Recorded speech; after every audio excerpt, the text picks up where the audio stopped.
Hello again, my name is Dean Graves. I'm one of the co-founders of Prima Healing Meditation.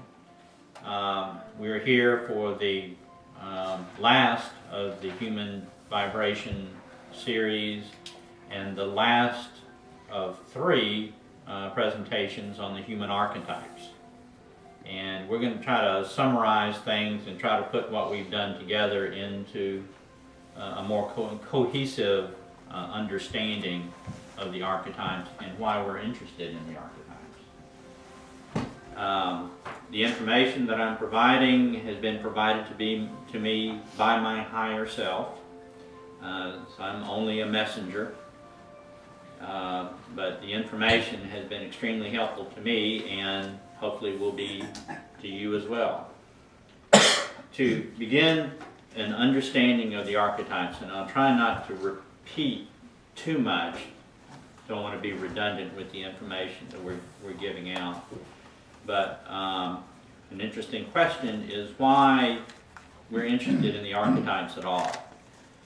The archetypes are a blueprint for how we experience life. Not just us, but all beings in creation experience their lives in some blueprint of archetypes. Our particular archetypes consist of a total of 22. In our octave, it is the most number of archetypes that any experience, when I'm talking about experience, I'm talking about Earth, encounters. The blueprint, they are a blueprint for lives. And it's interesting how the blueprints work. In order to understand how the blueprints work, I'm going to have to take you back to a presentation that we did in the fall. And it's on YouTube and it's on our website dealing with dimensions and time. And if you will recall, when we were talking about how time works, when an experience like Earth is started, or our creators decide, well, we're going to do a third density experience on this planet, and we were going to create timelines. And we create an infinity of timelines based upon the criteria that we've established for that experience.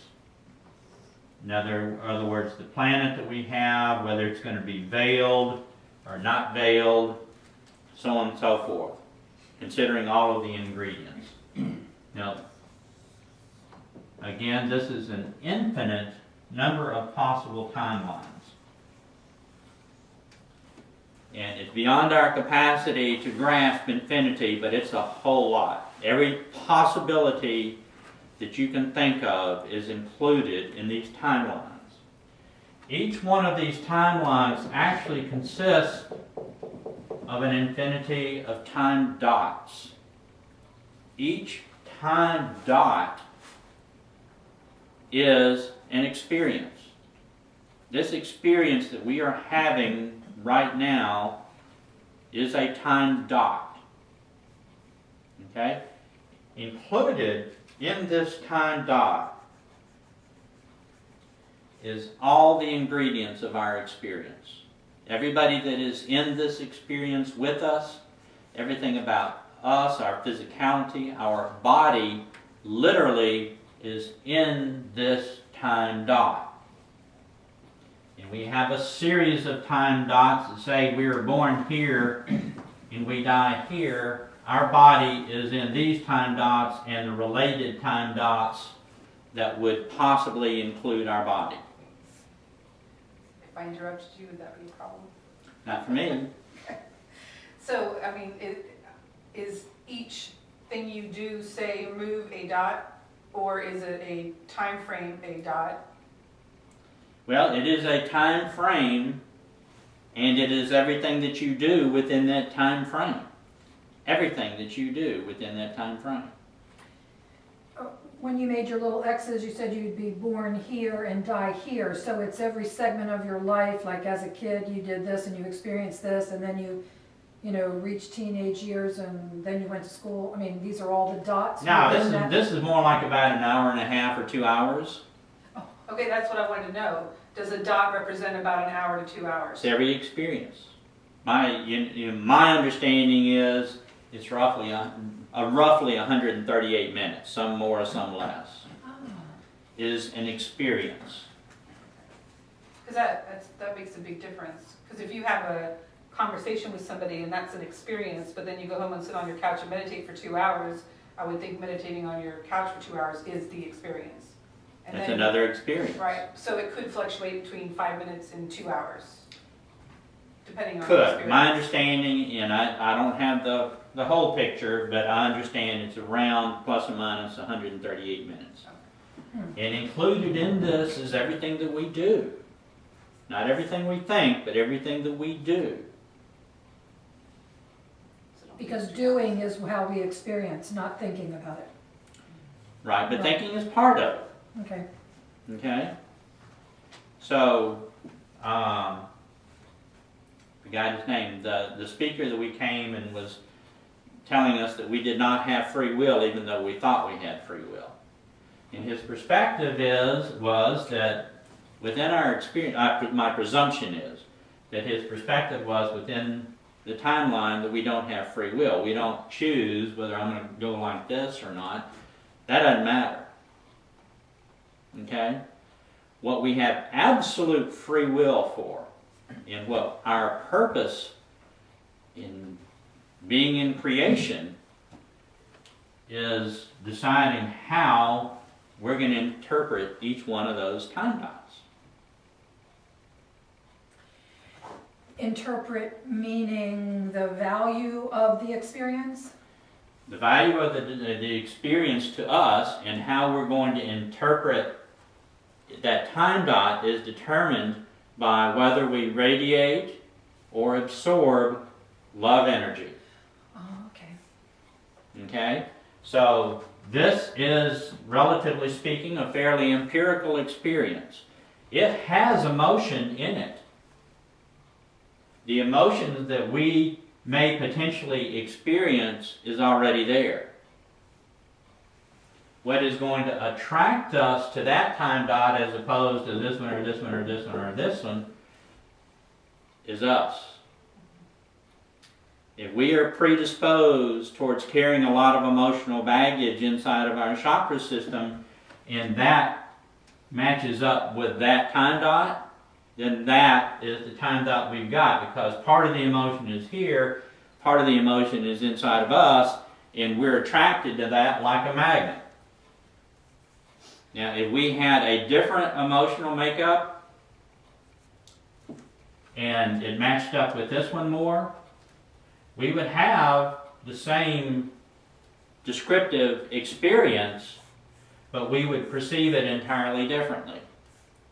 We would be either radiating or absorbing energy or remaining in chaos. Chaos is not being able to decide one way or the other.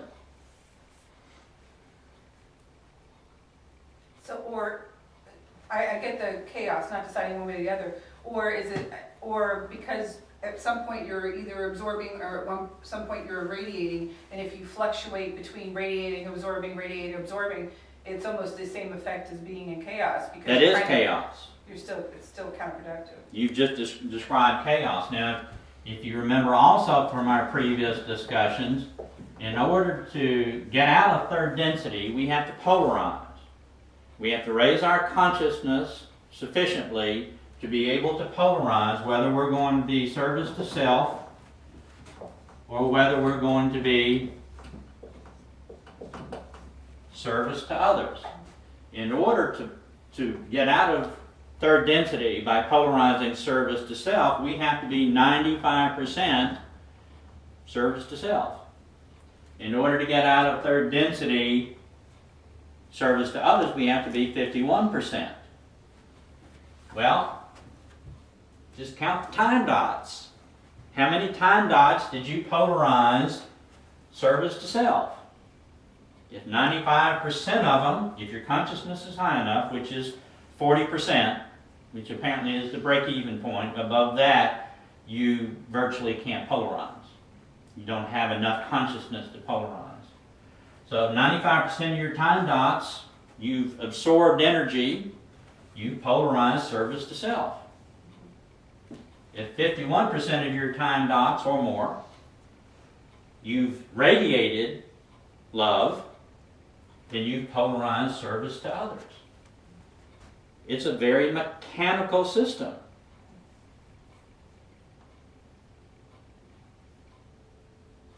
There's no guesswork. Say, well, you know, I like him. He didn't really polarize, but we'll give him a couple extra points there. Doesn't work that way. You're creating your experience. It is unique in all of creation because of your choices.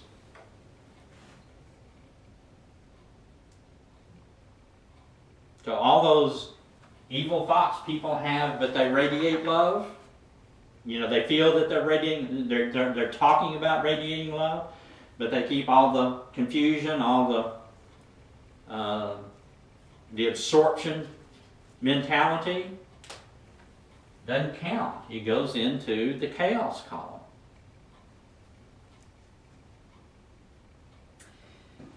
Oh, okay. So you mean for people who are so conflicted, they believe, oh well, the proper thing to do is to love somebody. So I love you, but in fact, the person doesn't even like you, and probably wouldn't, you know, would cross the street. Then you're not going to choose the time dot that's going to go into your service to others. Just because somebody is pretending to be loving, Okay. they, relatively speaking, perceive themselves to be controlling their behavior, doing things for others, but begrudgingly inside, they're not radiating love energy.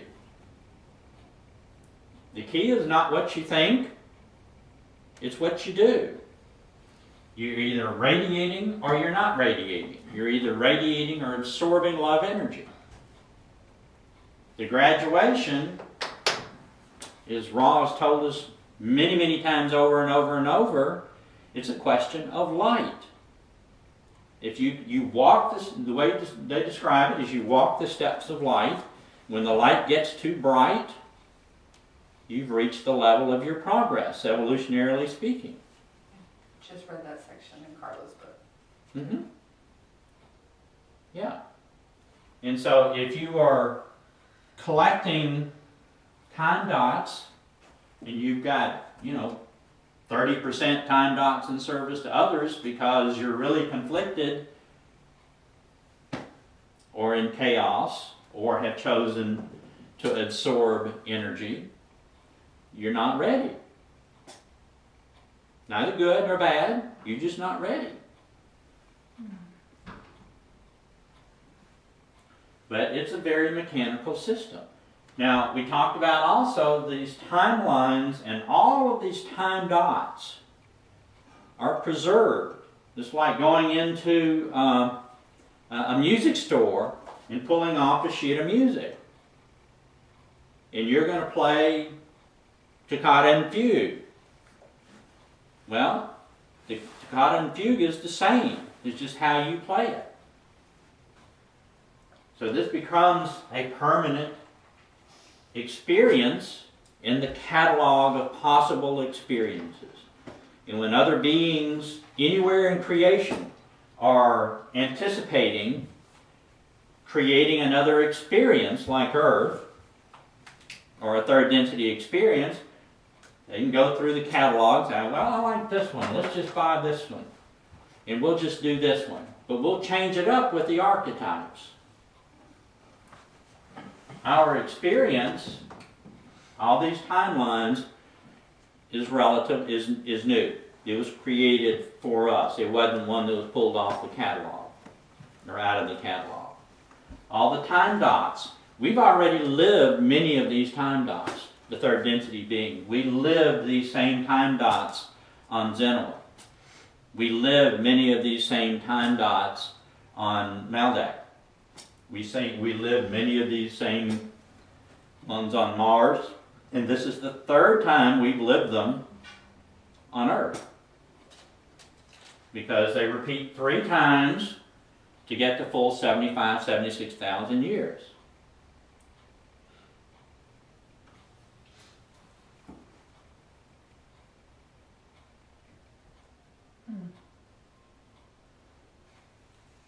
And before we get through these same timelines, as fourth density beings, we will experience these as fourth density beings. We will experience all of them as fifth density beings. That's what I was saying before. Before we get through, everybody will experience everybody's life.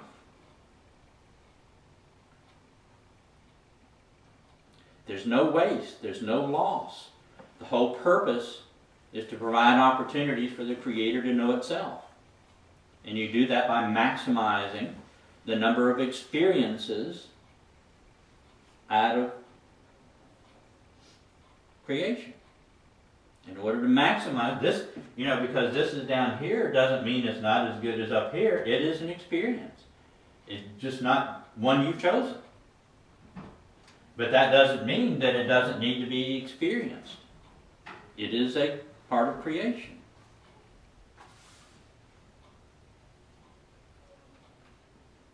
And in our linear thinking, which is part of our experience, is part of third density, it's very tough for us to conceive of this. That we're in a play, and this week we're playing, the bartender, and in the next lifetime we're going to play the stable boy.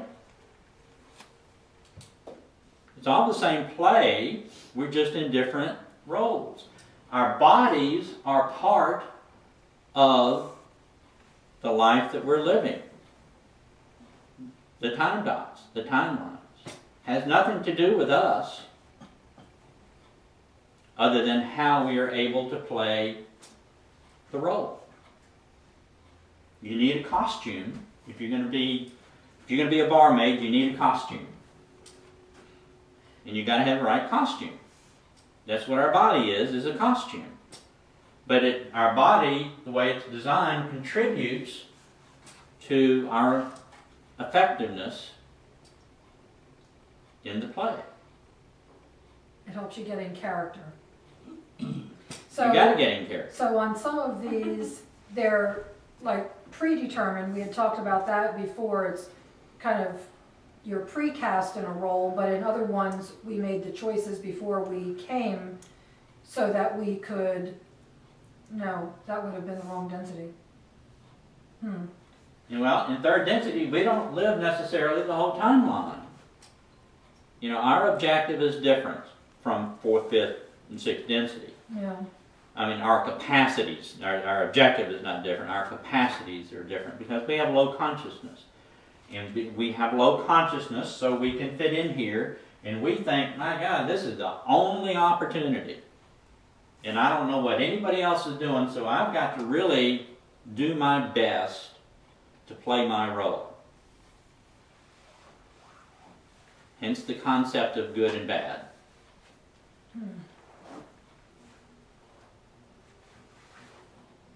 Well, I think that's enough for the night. We haven't even gotten to the archetypes yet. Okay? So this is the format that the archetypes are imposed upon. Okay, this is not considering the archetypes yet. This is the play, and now we got to get the director in there to adapt it to how he wants the play to go. Any questions about this? Oh, I'm sure. So this is all about the third density experiences. Well, this is also the fourth and fifth density experience that we will be experiencing also this catalog. Okay? So that's when you explained before that we'll pop in and get that experience. We do that now. Okay. We pop in and out. to get the experiences that we need to raise our consciousness and polarize service to self or service to others. But after we polarize, after we graduated to fourth density, then we have 4 times the consciousness that we do now.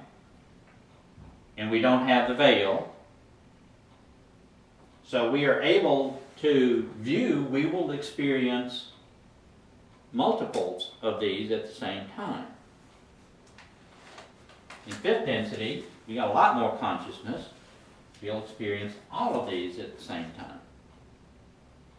Now that's different from a 5th density being that is incarnated into the experience, right? No, 5th density being incarnate is how they will experience these. And the difficulty enough for our understanding, of course, well, we're incarnate and we're stupid. We don't know any of this stuff. But they are incarnate with no veil in all this consciousness, so they are able to participate as incarnate beings. This is a large part of what they do. Who? 5th density. Okay. But there's a fine line between incarnate and not incarnate in 5th density. It's not like we are. I mean, they can float back and forth. They are virtually a light body, not like 6th density, but they can create whatever body that they need. So whatever experiences they're choosing, it's like their bucket list. They can pop in, take that care of that, tick it off, and then Yeah, pop but see, out. they're going to experience all of it at the same time. Okay. So yeah, if you can float back and forth between space-time and time-space, I can't do that. I can only, guess what that's like. But this weekend you want to take off, you can pop into time-space and go kick back.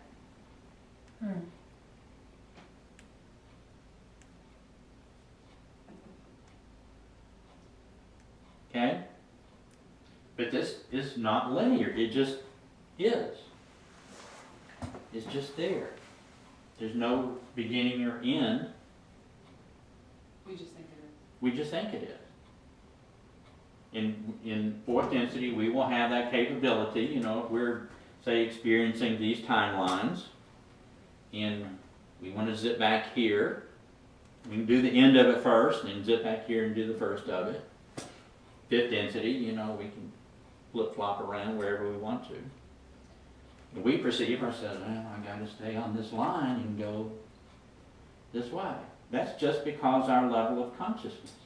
That's the costume that we're wearing.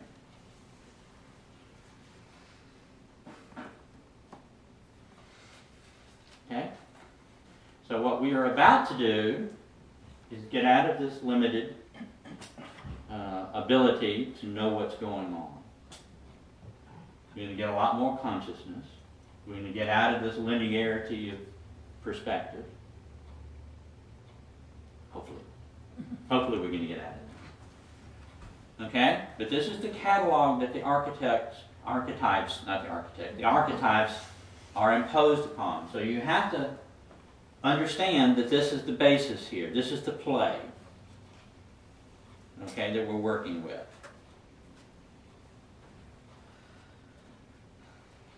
Okay? Any questions before we go on to the archetypes?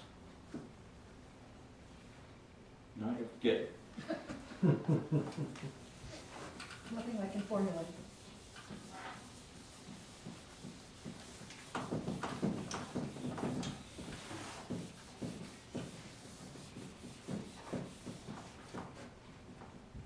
Okay.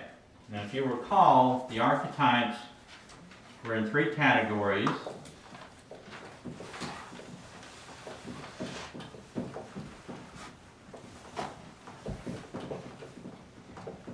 Spirit, mind, and body.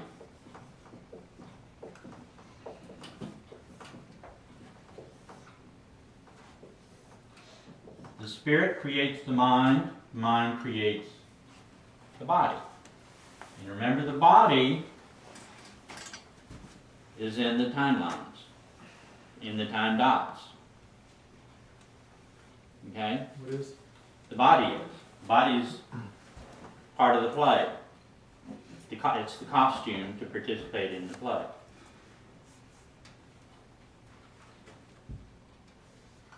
The archetypes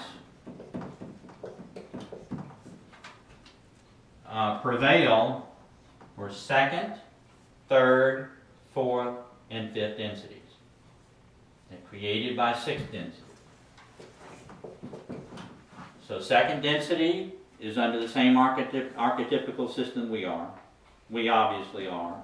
Fourth density is under the same system.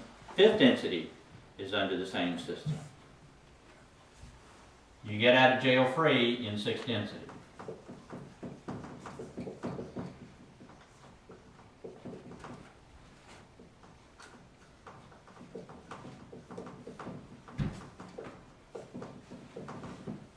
Okay?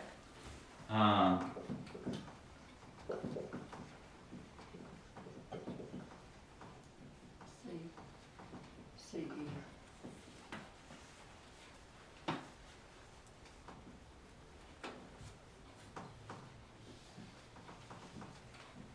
What are you writing transcendence? Trying to. I don't know if I write it, I want to run.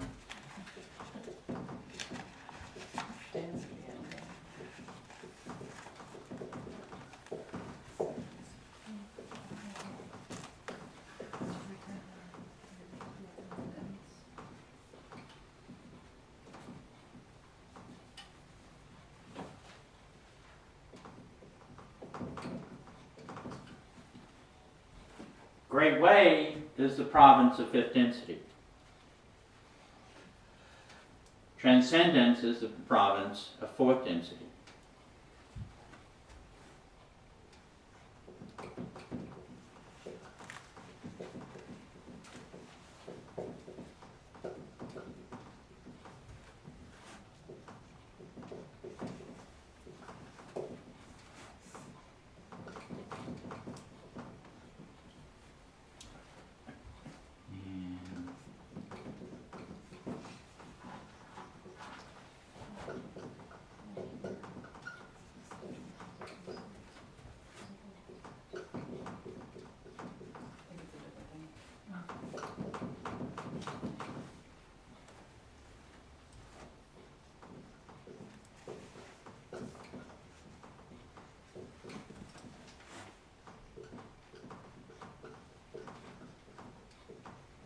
When you say province of, are you saying the same as,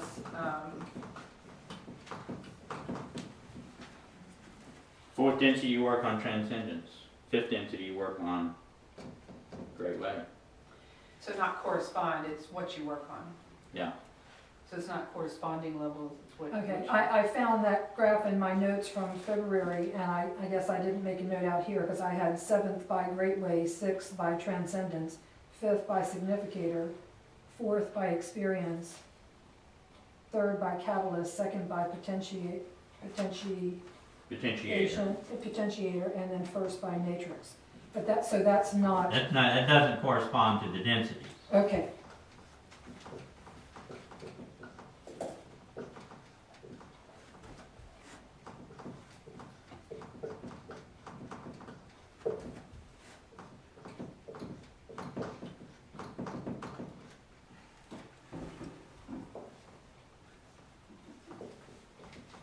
A lot of them.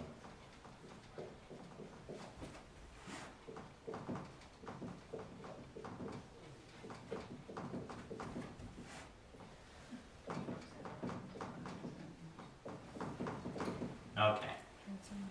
Now, I told you before, and I apologize for this, but it was my linear perspective in trying to interpret these. And I told you that the energy flows into these, and we experience a matrix potentiator, and then depending on what we do with our biases and prejudices and the significator, we go back to the beginning, which is not the case. And I apologize for my misrepresentation, but it was my understanding at the time. The way this really works is we experience all of these with every time dot. All at the same time.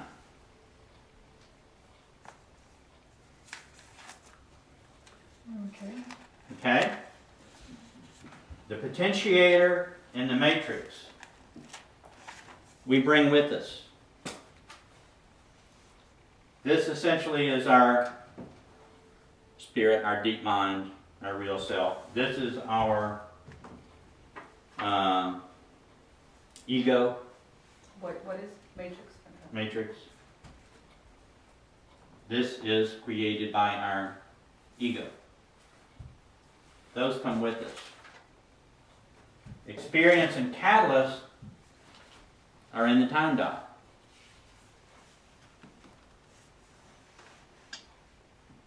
Does that include the transcendence and the great way?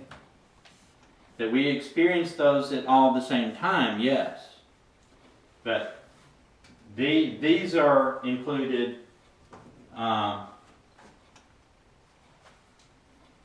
in our level of consciousness. These remain in potentiation. We can, if we raise our consciousness, which will be by the grace of our higher self, that we have sufficient consciousness in order to experience those.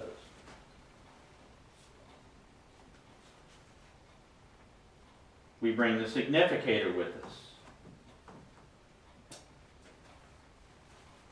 So what we bring with us from time dot to time dot is our mind, our biases and prejudices, which is actually here. We encounter the catalyst and the experience in the time dot that we are attracted to.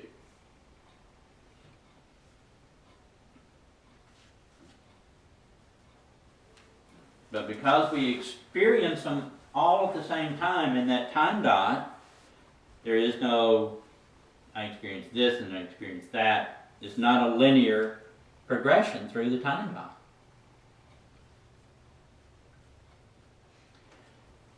Free will, Melchizedek, goes with the whole thing.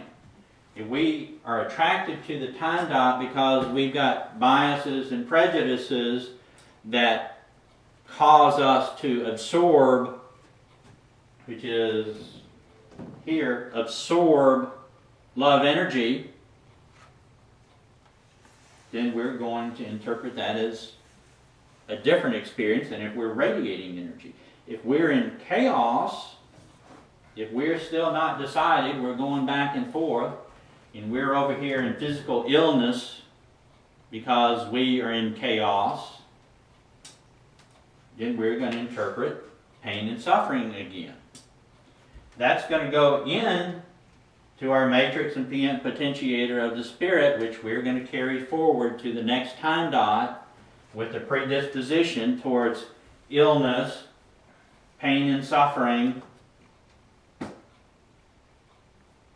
and heavy emotion.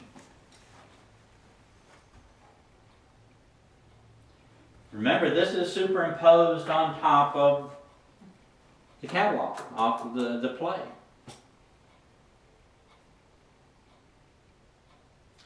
So when you're dealing with the experience and the catalyst, they are in the time dot. They're what you're attracting to yourself. So if you work on changing yourself, then those experiences and catalysts are going to change because then you'll be attracting. You'll be in a different time dot. Yeah.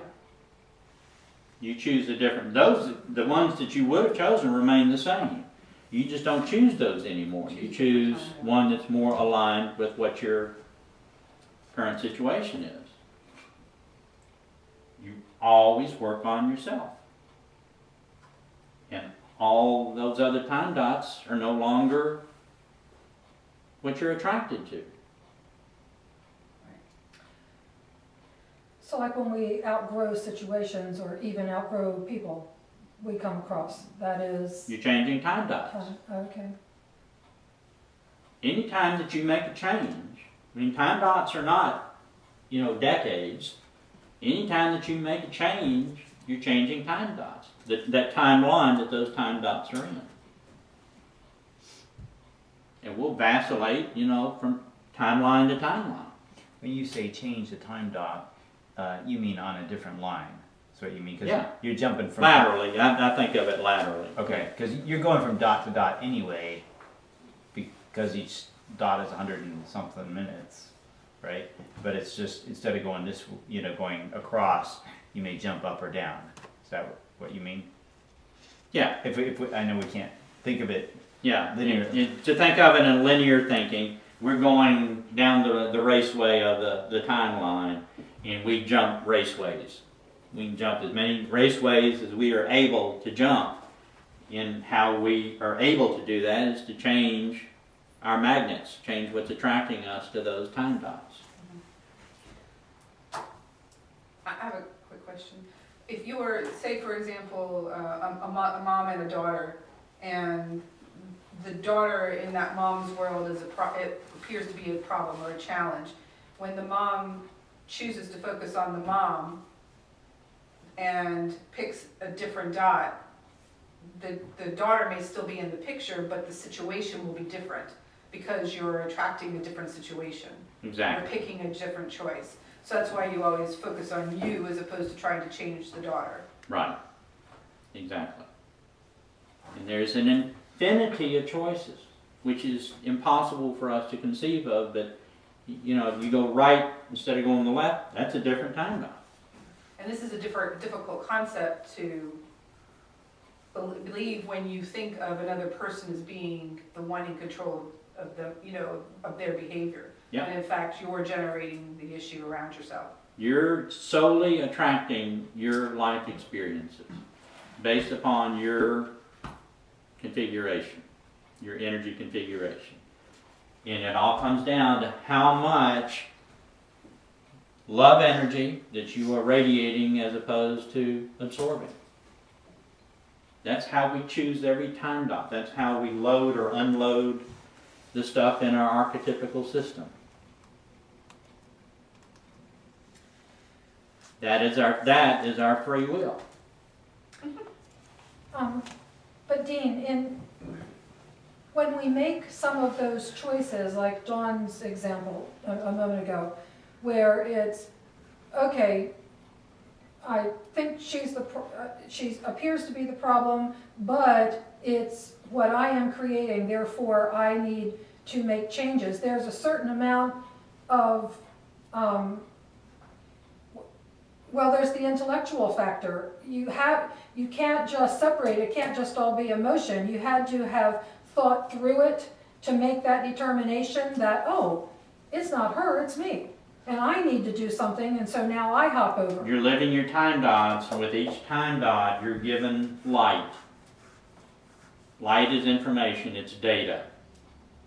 So any intellectualization that we make is included in the light that we got from that experience. But that doesn't in and of itself make the change. That is only pacification of your reluctance to radiate more energy.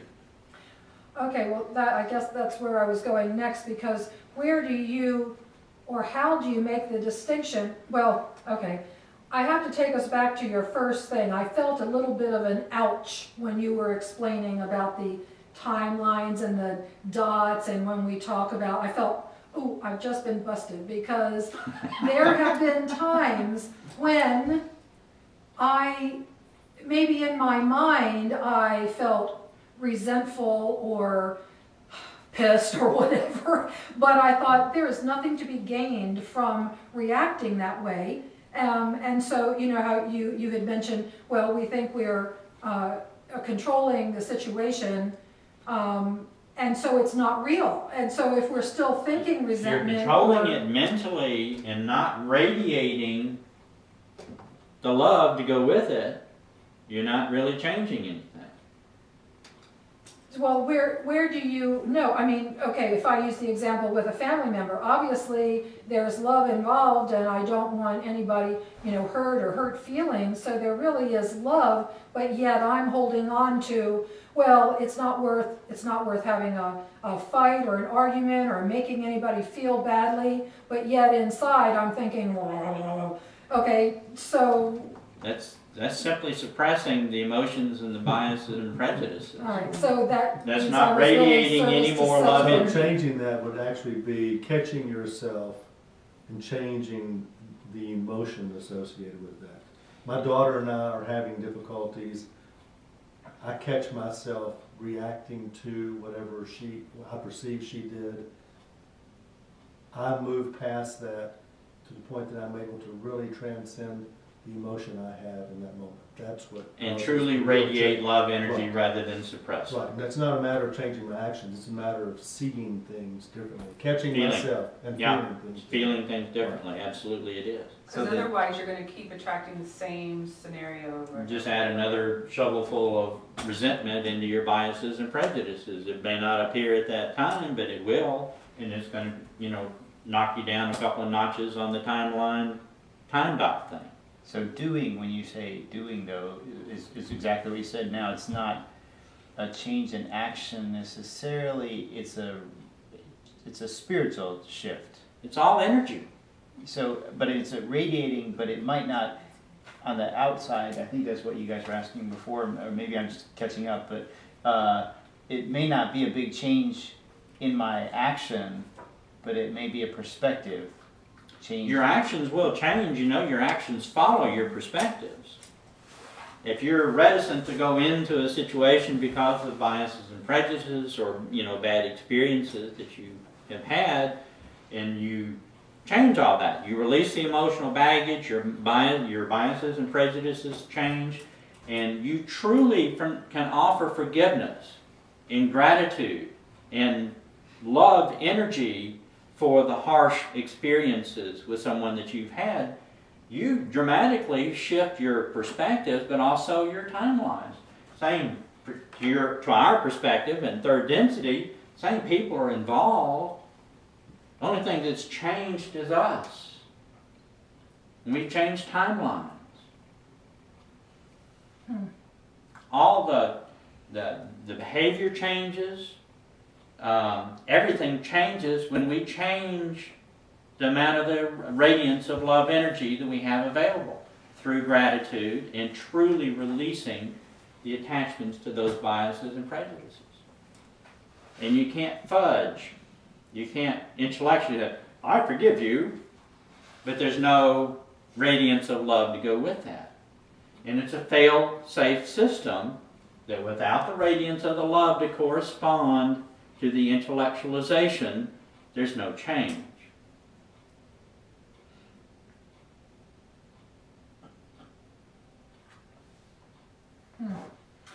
Is that where the term "you must forgive and forget"? Because I have felt times I can forgive. I mean, I would not hold it, but how do you forget? Because you learn from It's a the nice experience. catchphrase, but you don't forget. You don't want to forget. You want Right. to change the amount of love that you're radiating and truly offer gratitude. Because thank you for that experience. Because it taught me what I needed to know about myself Okay, in order for me to change and grow. okay. And truly offer the gratitude and the love. And in the gratitude is the love. The whole relationship with the people that were involved changes, whether they change or not. But remembering the mean guy that Dean was last week, and he's just that kind of guy, Mm-hmm. when I come around him again, remembering that places a certain amount of, if you've really forgiven and moved on, then you don't put mean Dean in that same mean spot. Just because he comes back in contact with you, that memory shouldn't be. No, but it changes your perspective. Because you So the can memory- see at that point, I really feel sorry for him because he has to behave that way or because he's in so much pain and suffering, So for I'm not example. so leery of you. I'm not running around saying, don't be, watch out for this guy over here because he's real ass. Instead, I would just approach you differently because of what I've learned from you last time. Probably with compassion, but you're probably Right. going to avoid me because I'm an Right. energy thief. I'm an energy thief, and you don't need to be around me. You've dealt with the situation. You've offered forgiveness and gratitude for the lessons it has been offering. But you're a family member and I can't get away from you. You're a brother-in-law. It's gonna naturally, Right? it's gonna naturally You change. shoot me before you forgive me. You don't have to do anything. I think in the forgiving, you're going to get a different Response. behavior around you. Yeah. And that time when you see that person, you recognize he's still mean Dean, but now he has no control over your, Yeah. over you. You're not responding You by, look at- by right. relying on biases and prejudices. You can truly see the Well, and he may not even be mean Dean anymore. I mean, literally, your experience around that individual changes. yeah, it changes They the may whole not nature even- of the relationship. You can choose to be around them or not be around them. You know, invite them over the last 30 minutes of Thanksgiving. You know, so okay, yeah, you came to Thanksgiving. See you. Well, David and I were talking about this exact topic actually over this past week. And it's kind of like when say you're in an office scenario and you have this great relationship with Sally Sue over here, and then Dean over there cannot stand Sally Sue. And we've never talked about it, but I'm always going on about how great Sally Sue is, and Dean's always telling his friends about how horrible Sally Sue is. And really, he can have, I mean, it's just the experience that you're having, you're attracting to you. So if I change me, my relationship with Sally Sue is going to change. If Dean changed him, his relationship to Sally Sue is going to change, and he may have the same relationship I have with Sally Sue. But he'd have to change himself first. That's right. Exactly right. And after each time dot that we experience, we gain the light from that experience. It goes into the matrix of our spirit. When we begin say we just fell off the turnip truck and this is our first experience. This is referenced as primordial darkness. And it does because we have nothing to put in there. No personality, no nothing.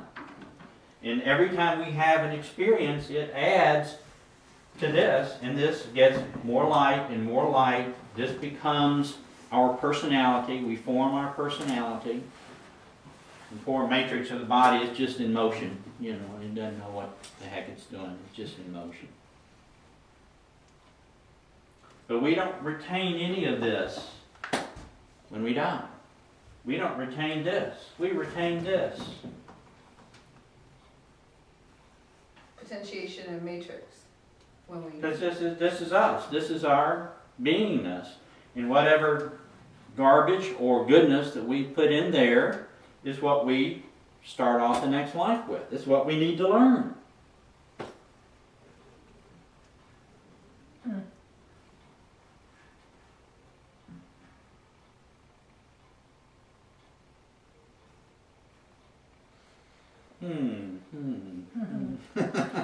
I'm trying to, okay, I probably screwed up less than I thought I did.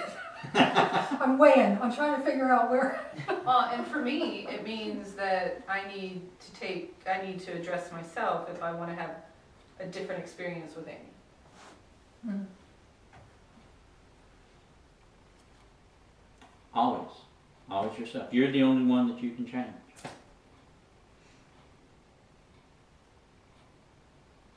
Only one. So why is it so important that the Creator know itself? Because it decided to do so. And what then? I don't know. Creation begins and ends in mystery. Why the Creator decided that is beyond my understanding. But since we are part of the Creator, we decided that too. We were in that decision-making process, we just forgot.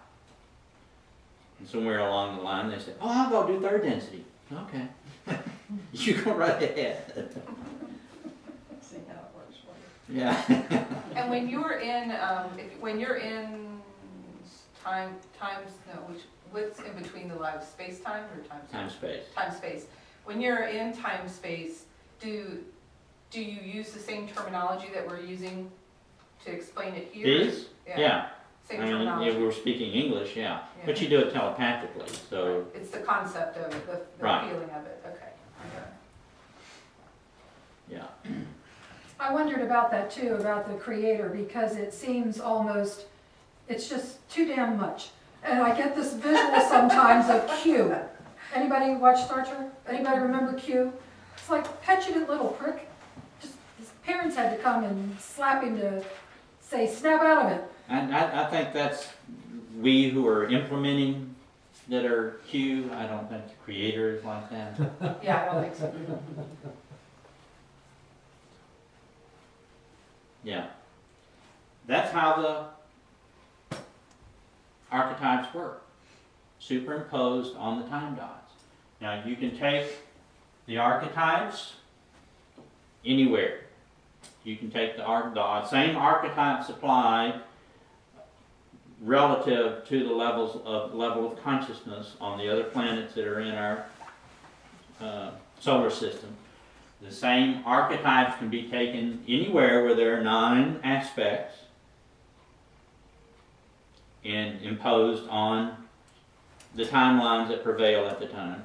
The timelines can be taken anywhere and a different set of archetypes imposed on them.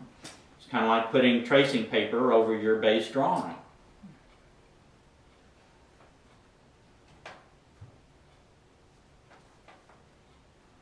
And that's how it works. It's, you know, No big deal. well, to me, it's a huge help to understand, you know, why and how and all that stuff. Yeah. No, it is. But we're not just little linear beings that we perceive ourselves to be. There is actually a plan, and there actually is somebody watching and in charge. Make sure we get to the right exit and so forth.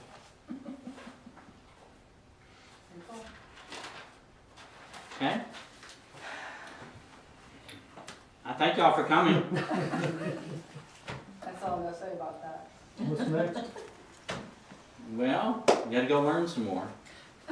He's gonna make us wait forever. Well, the next thing that I understand that we're going to be working on is each one of the 9 aspects of the Creator that are in our octave are associated with each one of these archetypes. And so each archetype is an expression of the nature of that aspect. And that is not going to be too important in 3rd density, but it will be invaluable in 4th, 5th, and 6th density. Matter of fact, 6th density is the process of integrating the differences of those aspects one with the other. In other words, raw has to go through and balance itself with the other 8 aspects. And it does that in 3rd density. So wanderers have to come in to do that. So, if somebody's previewing the situation, they'd kind of like it to be in 3rd density consciousness, so when they got here, you know, it's got somebody FedEx their instructions before You they can had hear to from run. them when they get here. Huh? Yeah, that's funny. I don't know what the intent is. I don't want to have to go through all that again. Let's get that information there before I go. Yeah. You can turn it off. Yeah. Thank y'all.